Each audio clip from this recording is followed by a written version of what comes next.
I also, week 6, we're looking at medical anthropology and food. There's obviously a direct correlation.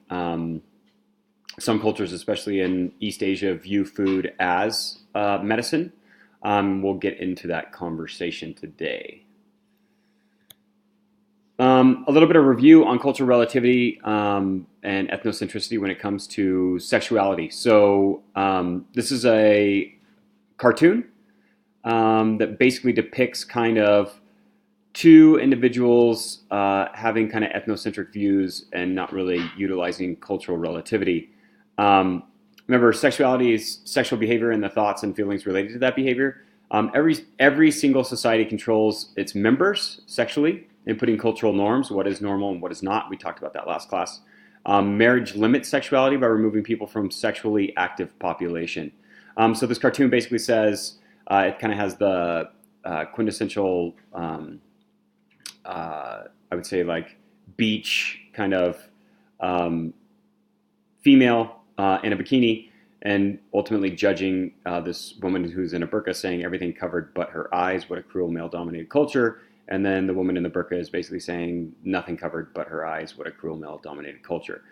This gives you a snapshot of cultural relativity in an interesting kind of way.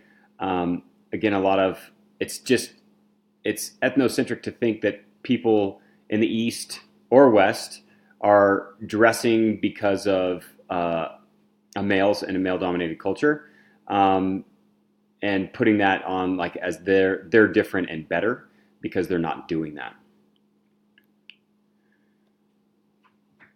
Remember, anthropology, in looking at both of these, we're going to kind of maintain a neutral perspective, which is both culture groups are doing things that are related to their sexuality, and right or wrong and different, that doesn't really matter. It's their own cultural construct that they have created.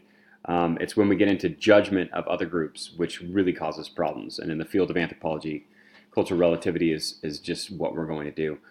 Some of you guys, in terms of thinking about what theories you're going to use, remember theories are a little bit different. Cultural relativity was a Boasian idea, but it was a critique of kind of the cultural evolutionism, or evolutionist ideas out of Morgan, because his ideas tended to be ethnocentric and judgy. Boas basically promoted cultural relativity. Cultural relativity is pretty much the norm in anthropology. It is a practice. It is not necessarily a theoretical orientation. If you're an anthropologist and you're going into it with ethnocentric kind of eyes or perceptions or bias, you're not really going to be respected in the field. So cultural relativity is more of a practice. Some of you put participant observation. Remember, there's a difference between methods and theories. Theoretical orientations have more to do with functionalism, looking at social cohesion and institutions, cultural materialism. So if you need to go back to those theoretical orientations and do a little research, remember there's a list: structuralism, symbolic anthropology, feminist anthropology, postmodernism. Those are all theoretical orientations. All right, so getting into today's content. Ethnomedicine is cross-cultural study of health systems.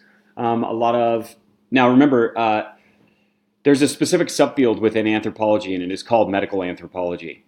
People tend to be more on the science side of things, but also very culturally trained. So a lot of times, like my former professor, they would go into the field and specifically focus on groups' eating habits, diet, food, and then look at their medicinal kind of habits as well, like what plants are they using for medicine. So ethnomedicine is a kind of comparison between two different cultures. Culture and society shape our habits around eating, drinking, and healthy practices. So again, they kind of reflect on your own American upbringing. I know that, when I was young, we knew that we categorize things into junk food. So anything that has a lot of sugar tended to be in the junk food category, and everything else was pretty much fair game, to the point where fast food when I was a kid wasn't even really talked about as like a bad thing. That has become more and more common as we kind of age and go through obesity epidemics and diabetes and childhood diabetes and stuff like that. But again, our culture shapes these things, and they're going to basically tell us what is right and what is okay. A lot of times when I tell people, that McDonald's can put fillers in their food and it's not necessarily regulated because the fillers they're using aren't really food products, which aren't regulated as food products and then aren't regulated even though they're in your food. A lot of people don't understand this because they think that corporations are basically regulated by the government or regulated by themselves to tell us everything that is going on and the harms that the food causes.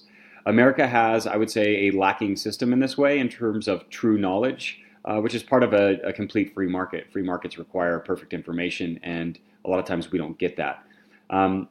For instance, the tobacco industry was one of those early ones where they basically suffered hugely in terms of kind of hiding the facts of tobacco use and blatantly lying to the public. And I feel like nowadays we've completely turned against the tobacco company. I feel that this is going to happen with some of the other industries as well. Soda, there is nothing healthy about a soda, any way, shape, or form. Most fast food, there's so many preservatives, they're messing up our gut bacteria. These things are not told.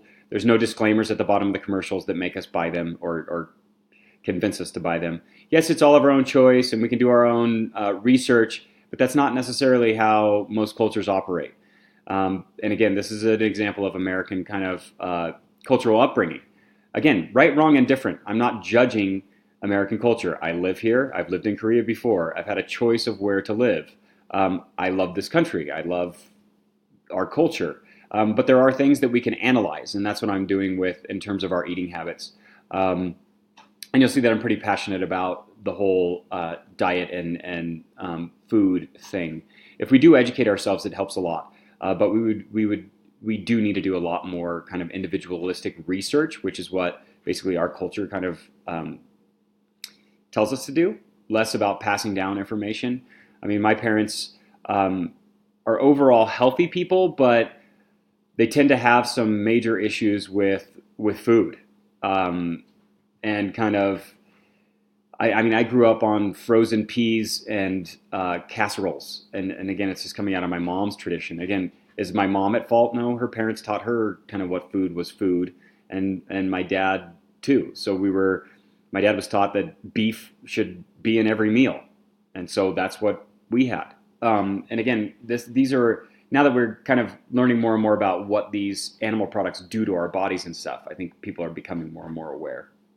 But again, family, friends, school, TV. I remember high school, like I started to go to like eating pizza every day for lunch, bought at the school cafeteria, and obviously my diet and health started to deteriorate around that. And again, the kind of question that I ask here is what has been the biggest change agent in terms of health since our grandparents' time? So one of those things that I would point out is things like exercise. And my grandparents viewed exercise. There was this theory a long time ago that some still believe that you only have so many heartbeats in your life, and that if you increase your heart rate, you'll die sooner of a heart attack, which is completely ridiculous and not true at all. But they had this going kind of rate. In fact, a couple years ago, I was visiting my grandparents, who my grandma at the time was dying of colon cancer, and me and my aunts, who were also in the same town, went to exercise at a gym, and she decided to tell us that we didn't need to exercise. Look at grandma and grandpa, we're 85 plus, and we're good to go. We never exercised a day in our life, and we then just kind of left that alone and went to the gym. These are two different kind of perceptions over time, and a lot of it has to do with education and media. So if a report comes out and says that exercise is bad for your heart, and this generation believes it, then any change in that, it takes a long time to chisel away at those kinds of issues. Just like kind of the one report that the animal or dairy industry put out, dairy and beef put out, that soy was causing all these issues. It was one report, and it was a biased report. But a lot of Americans kind of focus on that one report. Gote in Japan is body intactness. So Japan, in Japanese, historic kind of culture prior to more modern, I would say, no piercings, and then organ transplants were also seen as kind of not part of their cultural norms. The body, obviously the anatomy, we all are pretty aware of our own anatomy. When we start to look at studying the body as a cultural kind of phenomenon, anatomy, dance, play activities, games, sports, medical stuff in terms of like going to the doctor, what does that look like? Do we have healers? Work habits, fashion, so clothing, body decoration, could be tattoos or even scarring. And then we get into piercings and tattoos as well. So when we look at the body, we're really focused on kind of these whole areas, which is movement, what we put on our bodies, what we do with our bodies, how we interact with kind of the outside world. Dualism. A lot of times, especially in Western society, we have a dualistic approach to separating the mind and the body. And this is fascinating because we move it.